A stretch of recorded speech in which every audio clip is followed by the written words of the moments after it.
Hi friends, ఇంతకు ముందు వీడియోలో మనం నీ ప్రగతిని సరిచూసుకో అనే హెడ్డింగ్ కింద స్థిత్యంతర సహచర ధర్మాలను ఉపయోగించి ఏ విధంగా సమస్యల్ని సూక్ష్మీకరించి సులభంగా సాధించవచ్చో చూసాం కదా. ఇప్పుడు ఆలోచించండి అనే హెడ్డింగ్ కింద ఉన్న ప్రాబ్లమ్స్ చూస్తాం. మనం డిస్కస్ చేసుకుంటున్నది 6th class maths new textbook పూర్ణాంకాలు 2nd చాప్టర్. ఓకే, ఇప్పుడు 8/2 హోల్ డివైడెడ్ బై 4 దీనికి రివర్స్ చేసి చూద్దాం. సో 8/2 అంటే ఎంత? 8/2 అంటే 4 కదా. సో 4/4 అంటే అగైన్ ఇక్కడ 4 ఉంది కదా, =1 వస్తుంది. సో దీన్ని రివర్స్ చేశారు. ఇక్కడ 8 ఫస్ట్ బ్రాకెట్లో ఉన్నది చేద్దాం. ఫస్ట్ 2/4 అంటే మనకి ఏమొస్తుంది? 1/2 అని వస్తుంది. So 2/4 the whole divided by 8. So ఈ మొత్తం డివైడెడ్ బై 8 చేస్తాం. మనకు అప్పుడు ఏమొస్తుంది? 1 ఇది పైకి వెళ్తుంది. సో 16 అని వస్తుంది. 1/16 అని వస్తుంది. సో ఇక్కడ చూసారా, ఈ ప్రక్రియ మొత్తం ఇక్కడ చేసాం, వచ్చిన ఆన్సర్ 1. ఈ ప్రక్రియ మొత్తం ఇక్కడ చేసాం, వచ్చిన ఆన్సర్ 1/16. సో ఈ రెండు ప్రక్రియల్లో వచ్చిన ఆన్సర్ సేమ్ కాదు. కాబట్టి పూర్ణాంకాల సమితి అనేది భాగాహారంలో సహచర ధర్మాన్ని పాటించదు, అలాగే వ్యవకలనంలో కూడా పాటించదు. సో ఎలా పాటించదు? 7 - 5 = 5 - 7. సారీ, దీన్ని ఇలా చేద్దాం.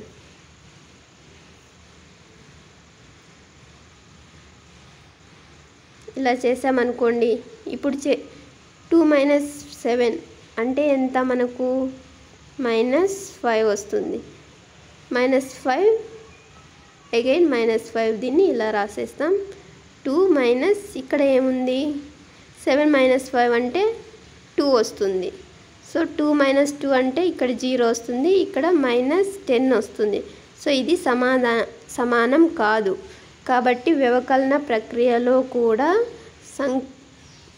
పూర్ణాంక సమితి సహచర ధర్మాన్ని పాటించదు. అంటే ఏంటి అర్థం?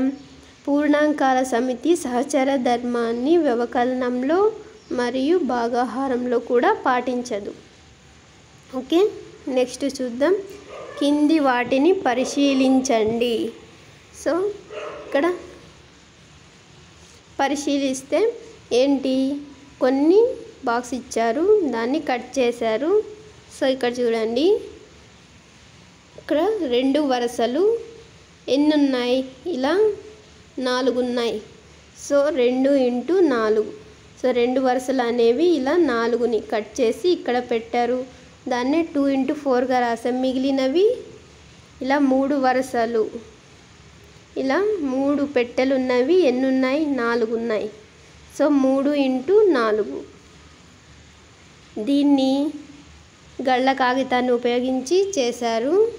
5 × 4 గళ్ళ కాగితాన్ని 2 × 4 మరియు 3 × 4 అనే 2 ముక్కలుగా విభజించాం. ఇందులో 5 × 4 = 2 × 4 + 3 × 4 అవుతుందా అంటే అవుతుంది కదా. ఎందుకంటే మనం ఆల్రెడీ కత్తిరించినది ఇందులో నుంచే కదా. ఇందులో నుంచి కత్తిరిస్తే ఈ 2 వచ్చాయి. సో ఈ రెండింటిని కలిపితే యాడ్ చేస్తే మనకు ఈ ఆన్సరే వస్తుంది కదా. సో చూద్దాం. ఇక్కడ చూడండి, 5 × 4 అంటే 20 వస్తుంది కదా. ఇక్కడ చూద్దాం, 2 × 4 అంటే 8, 3 × 4 అంటే 12. సో 8 + 12 అంటే ఎంత? 20 వస్తుంది. సో 2 ప్రక్రియల్లో కూడా 20 వస్తుంది. కాబట్టి సమాధానం కరెక్ట్, కాబట్టి సమానంగా వచ్చింది. కాబట్టి మనం 2 + 3 × 4 ఇక్కడ 20 మరియు 5 = 2 + 3. కావున 2 + 3 × 4 అని చెప్పగలం. 8 + 12 ఇక్కడ చూసారా, 8 + 12 = 20 మరియు ఇక్కడ 5 ఈజ్ ఈక్వల్స్ టు 2 + 3 2 + 3 × 4 అని చెప్పగలం. 2 × 4 + 3 × 4. ఇక్కడ బ్రాకెట్ని ఏం చేశారంటే ఫ్రెండ్స్ 5 + 4 అని ఉంది కదా, ఈ 5 + 4నే 5ని ఏ విధంగా డివైడెడ్ బై చేశారు 2 + 3గా 5 × 4. సో 5 × 4ని ఏ విధంగా డివైడెడ్ బై చేశారు, ఇక్కడ ఉండే 5 × 4ని అంటే 5ని 2 గాను +3 గాను. సో 2 + 3 అంటే 5ఏ కదా వచ్చేది. 5 × 4 సో 5 అంటే 2 + 3 అనేసి × 4 చేస్తాం. దీన్ని సపరేట్గా చేస్తే ఎలా చేస్తాం, 2 × 4 ఈ ప్లస్ గుర్తు అలాగే పెట్టేసి 3 × 4 ఇలా చేస్తాం. అదే ఇక్కడ ఇచ్చారు ఫ్రెండ్స్. సో 2 × 4 అనే +3 × 4 ఈ విధంగా రాస్తాం. అలాగే 5 + 6 × 7 దీన్ని సపరేట్ చేస్తూ బ్రాకెట్లని సపరేట్ చేస్తూ రాస్తాం. 5 × 7 అలాగే 5 × 6 ఈ బ్రాకెట్లో ఉన్న ప్రతి అంకెని 7తో గుణించాం. అంటే 5 × 7 6 × 7. సో రిజల్ట్ 5 × 7 అంటే 35, 6 × 7 అంటే 42, యాడ్ చేస్తే 77. సో ఇక్కడ కూడా సేమ్ ఇలా చేసినప్పటికీ కూడా 5 + 6 అంటే ఎంత 11. 11 × 7 అంటే ఎంత వచ్చింది, 11 × 7 అంటే మనకు 77 వస్తుంది. ఇలా చేసినప్పటికీ ఆన్సర్ సేమ్ వస్తుంది, ఇలా చేసినప్పటికీ కూడా సేమ్ ఆన్సర్ వస్తుంది. ఓకే ఫ్రెండ్స్, అదే ఇక్కడ ఇచ్చారు. ఓకే, నెక్స్ట్ చూద్దాం. 12 × 35 12 × 75 ఈ విధంగా చేయడాన్ని విభాగించి చేయడాన్ని ఏమంటాం, విభాగ న్యాయం అని అంటాం. ఓకే, ఇక్కడ చూడండి ఫ్రెండ్స్, విభాగ న్యాయం. ఇక్కడ ఏమీ హెడ్డింగ్ ఇవ్వలేదు, ఊరికే విభాగ న్యాయం అని ఇచ్చారు. ఓకే, విభాగ న్యాయం గురించి ఉపయోగించి కింది వాటిని సూక్ష్మీకరించండి. అంటే భాగం చేస్తాం. ఇక్కడ 5 × హోల్ డివైడెడ్ బై 7 + 8 అంటే 5 × 7 దీనికి బ్రాకెట్ వేస్తాం ప్లస్ అగైన్ 5 × 8 ఈ విధంగా చేస్తాం. ఓకే, నెక్స్ట్ ఇంకోటి చూద్దాం. 2 × 5 2తో 5ని ఒకసారి అలాగే 6ని ఒకసారి అంటే 2 × 5 + 2 × 6 ఈ విధంగా చేస్తాం. ఆన్సర్ ఏమొస్తుంది, 2 × 5 అంటే 10, 2 × 6 అంటే 12. So total 22. లేదా మనం ఇలాగే చేసినప్పటికీ కూడా 5 + 6 అంటే 11, 11 × 2 అంటే 22 సేమ్ ఆన్సర్ వస్తుంది.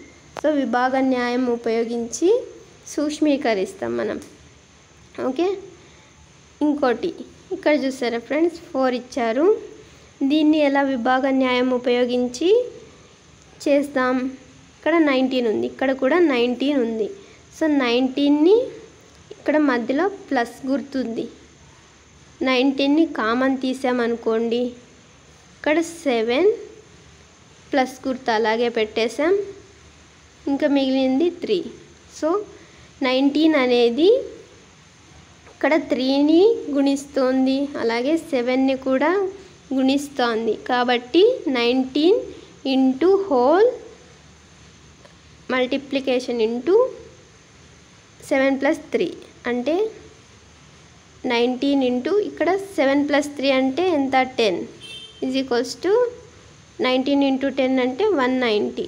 ఈ విధంగా చేయాలి ఫ్రెండ్స్. విభాగ న్యాయం ఉపయోగించి మనం సింపుల్గా 19 × 7 19 × 3 అలా చేసుకుంటూ పోతే లేట్ అవుతుంది. సో 19ని కామన్గా తీసి ఇలా 7 + 3 చేస్తే మనకు ఈజీగా ఆన్సర్ వస్తుంది. ఇంకొక ఉదాహరణ ఇచ్చారు ఫ్రెండ్స్. 12 × 75 విభాగ న్యాయాన్ని ఉపయోగించి కనుక్కోవటం ఎలా? సో 75ని ఎలా విడదీశారు? 70 + 5గా విడదీశారు. సో 70 + 5గా విడదీసి 12 × 70 + 12 × 5గా చేశారు. అంటే 12 × 7 అంటే 840, 12 × 5 అంటే 60, టోటల్ చేస్తే 900. లేదా దీన్ని ఎలా అంటే దీన్ని ఏం చేశారు? సవరించి దాన్ని మిగిలిన దాన్ని ఇలా మైనస్లో కానీ ప్లస్లో కానీ పెట్టారు. అంటే 75 అంటే ఏంటి? 80 - 5 చేస్తే 75 కదా వచ్చేది. సో 12 × 80 అంటే ఇలా మైనస్ గుర్తు అలాగే పెట్టేశారు. 12 × 5. సో 12 × 80 అంటే 960 వచ్చింది కదా. అలాగే -12 × 5 అంటే 60. ఇక్కడ కూడా సేమ్ 900 వచ్చింది.